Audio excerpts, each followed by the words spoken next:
Tim Hortons was open at the airport, but didn't serve breakfast that early. When I mean early, I mean 3 in the morning. Yeah, that early, but freshly brewed coffee was available. When we finally reached our hotel, we dropped off everything, decompressed, and went to the corner market across the street. We bought some food and water and had them back at the hotel. Still deprived of sleep, we took a nap. Oh yeah, we promised ourselves that it would be a nap. That turns out to be longer than that. How long?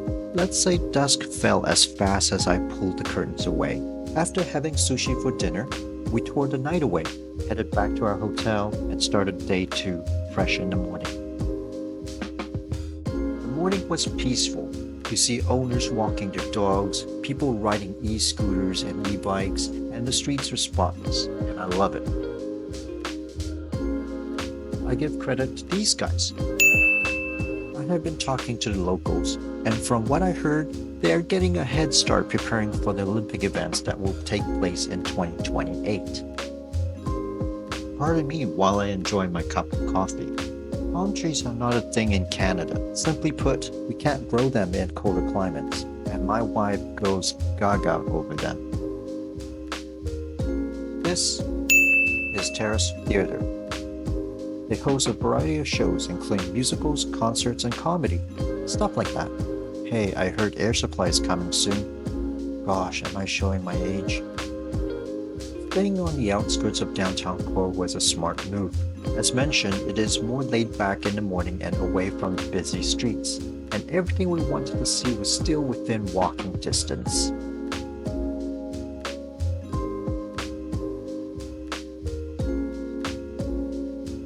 This is the convention center. Oops, pardon my Canadian. Much better. I wish I could show pictures, but the night scenery was marvelous, overlooking the Hyatt Regency with its lagoon. I've lost count of how many e-scooters are accessible on the sidewalks. Let's see how many you can keep tabs on.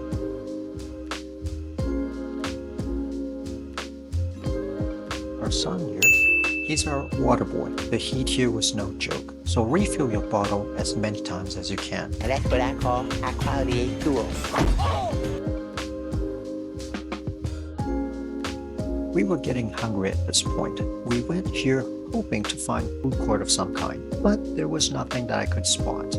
Besides that, this place looks like an amusement park filled with kiddie train rides and a Ferris wheel to complement it. This, by the way, is not a roller coaster. It was a bridge leading to the Aquarium of the Pacific that we would head there later.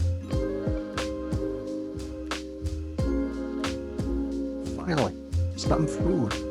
A row of Mexican food trucks lined up along the parking spots. The aroma of Mexican food just hit my senses, making it hard to decide which to go to.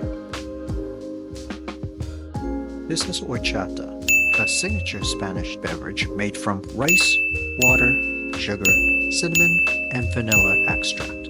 I know what you're thinking, but we have all day to burn it off. Here are the stairs that lead us to the fake roller coaster.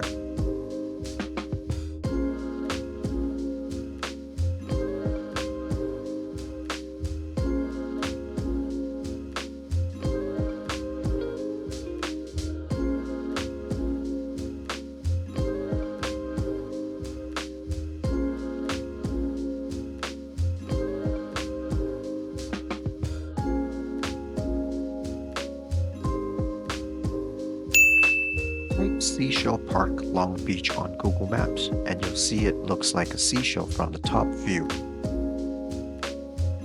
We decided to opt out of visiting the aquarium since we will visit San Diego SeaWorld later. Instead, we took a stroll along the seawall, leading us to Shoreline Park, which has a unique landscaping design. One part looks desert-like and the other is more grassy.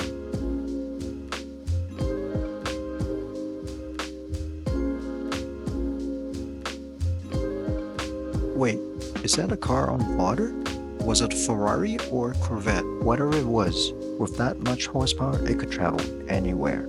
Pay no attention to that red car. Feast your eyes on the Queen Mary instead, a retired ocean liner now serving as a hotel and a museum. Did you know they provide guided ghost tours?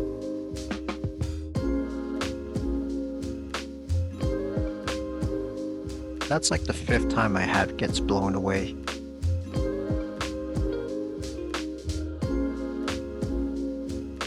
My colleague took this whale tour here and he hated it.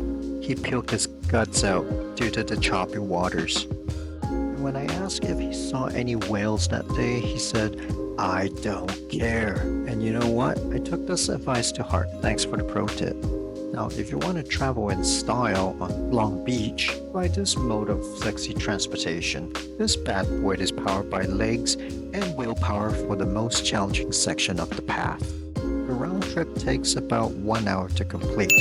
It would help if someone was paddling.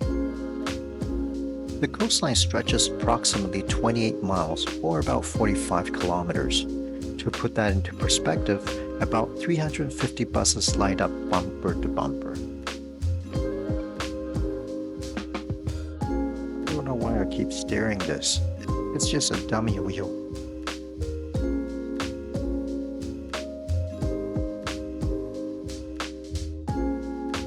The day was not over yet. We got one more thing to do left on my bucket list before we leave Long Beach. We utilized the remaining sunset walking the beach. The sand was soft to the touch and not covered in broken seashells like back home. The water was cold, but after a few seconds later, the warmth caught up. I could get used to this. Before I leave you to it, I'll end this with some funny photos in the ending credits. Until next time, we'll take one step forward to the next one.